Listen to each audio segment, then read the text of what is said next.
धनोपार्जन, धन में महत्व बुद्धि, बस धन बढ़ाते जाएं, कैसे बढ़े। ये वृत्ति राक्षस बना देती है, असुर बना देती है पक्का। धर्म से युक्त होकर के अर्थ, इसीलिए सबसे पहले पुरुषार्थ में धर्म है, फिर अर्थ है, फिर काम है, इधर मोक्ष है। मोक्ष और धर्म के बीच में कामना की पूर्ति जिससे होती, अर्थ और काम दोनों रखे गए। अगर धर्मयुक्त धन नहीं है तो ऐसी कामनाएं बढ़ेंगी कि बंधन को प्राप्त होते चले जाओगे। धर्मयुक्त धन की कमाई है तो शुद्ध कामनाएं, पवित्र कामनाएं होंगी और वो तुम्हें मोक्ष पद की तरफ बढ़ाएंगी। ये चार पुरुषार्थ हैं, धर्म, अर्थ, काम, मोक्ष। जिसके दिमाग में केवल धन प्राप्त, वो असुर बन जाता है, राक्षस बन जाता है, देखा जाता है। शांति, निर्भयता, सुख, पवित्रता, पवित्र विचार, ये उसके जीवन में पाए ही नहीं जाते। कितना राक्षस बन जाता है। जयदेव जी ने चारों ठगों को पहचान लिया, जो उनके पास असरफियां थी, स्वर्ण मुद्राएं दे दी, उसको लेके चले जाना चाहिए। लेकिन धन पर मातुर बुद्धि रखने वाले इन दुष्टों ने विचार किया कि बहुत प्रवीण है, अभी तो दे दिया, फिर राजा से शिकायत करके मुझे बंधन में डलवाएगा, इसने देख लिया है, इसलिए इसके हाथ पैर काट के कुएं में डाल दो। ऐसा ही कर दिया। कैसे सहनशील महात्मा और कैसी ये दुष्टता धन पर महत्व बुद्धि रखने वाले की।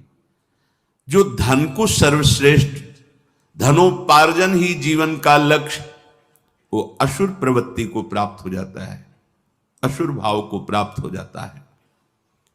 चौथा, तृष्णा।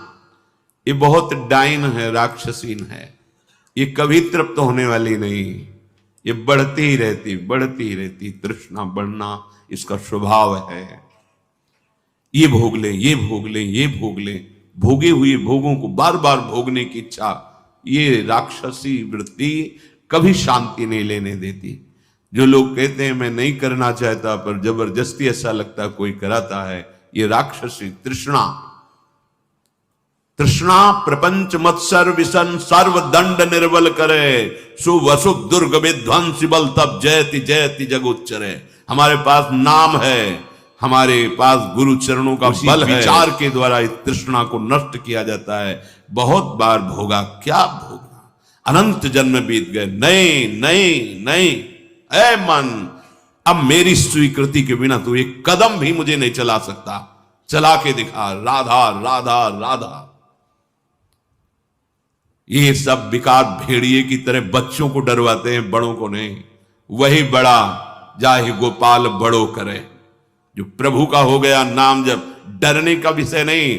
अगर आप स्वीकृति नहीं देंगे, दस्तखत नहीं करेंगे, तो कोई विकार आपको भ्रष्ट नहीं कर सकता। पर आप तन्मय हो जाते हैं और अपने सुख की लालसा कर लेते हैं कि मुझे ये विकार सुख देगा, बस गए, वो आपको भ्रष्ट कर देगा। बाद में रोना धोना, गलती क्षमा याचना, वो सब व्यर्थ हो जाती है। ये तृष्णा सदा नवीन नवीन भोग बनाकर आपको देती है। चिंतन में आएगा ऐसे, हाँ ऐसे, उस शरीर को, उस भोग को, उस वस्तु को, उस पदार्थ को अब ऐसे भोगेंगे, ऐसे खाएंगे, ऐसे। इसी तृष्णा का नाश करना है। जहां ये तृष्णा रहती है, भजन साधन पवित्रता तब दिखावा बन जाता है। ये तृष्णा बहुत डाइन है, बख्शती नहीं किसी को। अगर ये प्रचंड तरंगों के रूप में आ जाए तो समुद्र ना बनने पावे, होश में रहना। ये पहले चिंतन कराती है। वो तुम ऐसे किए थे ना, कितना सुख मिला था, ऐसे करो और भी सुख मिलेगा, ऐसे बनाओ, ऐसे खाओ, ये करो, वो बस उसी चिंतन को तुरंत काट दिया तो काट दिया, नहीं तो बस समुद्रवत पूरा अधिकार कर लेगी हृदय में, फिर आप अंधे हो जाएंगे। कोआ मदांधो मदना तुरुवा, कामना रंग ला रही, अब कुछ नहीं। कहोगे कि जैसे कोई भूत आता है, आवेश वैसे पता नहीं क्या होता है, किसी ने कुछ कर दिया क्या, मेरा दिमाग काम नहीं करता, मैं ऐसा कर जाता हूं। कुछ नहीं, आपकी गलती। ऐसे थोड़ी हनुमान जी महाराज कह रहे, का हनुमंत विपत्ति प्रभु सोई, जब तो सुमिरन भजन न हो। यदि नाम चल रहा है, नहीं नहीं ताकत है तृष्णा की कि आपको भ्रष्ट कर दे। ये नवीन नवीन सुख उपभोग करने की प्रेरणा और सुख सामग्री दिखाएगी, बस इसी में पागलपन चढ़ जाता है।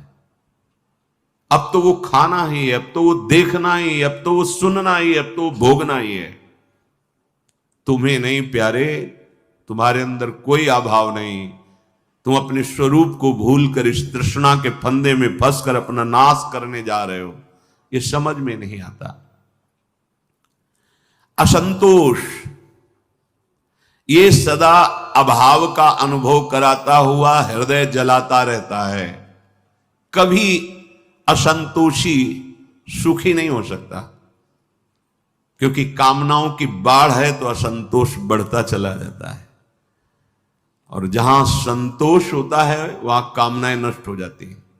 बिन संतोष न काम न साही, वो अछत काम सुख सपने उनाही। संतोष के द्वारा ही कामनाओं का नाश होता है।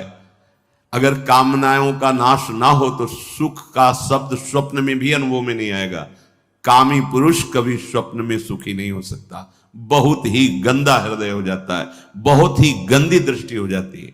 कभी कभी यहां भी दर्शन होता है, ऐसे आकर समाज में बैठते हैं, उत्तर चल रहा है, हमारी दृष्टि पड़ रही, बार बार वो जिधर माताएं बहनें बैठी उधर ही देख रहे हैं। तब लगता है दुर्भाग्य है जीव का, कितना नीच स्वभाव है कि भगवत समुदाय में जहां संत समागम हो रहा है, जहां इतने भगवत स्वरूपों में, वहां बैठ करके भी पापाचरण ही। अरे जहां के उपदेश और संग के रंग से हम इन विषयों पर विजय पाएंगे, वहां भी अपने मन इंद्री को गंदा करने का भाव। तब लगता है मेरे हरि की बहुत बलवती माया है। ये भोगों के प्रति असंतोष, ये सदैव अभाव का अनुभव कराता है, कभी पूर्णता अनुभव नहीं होती।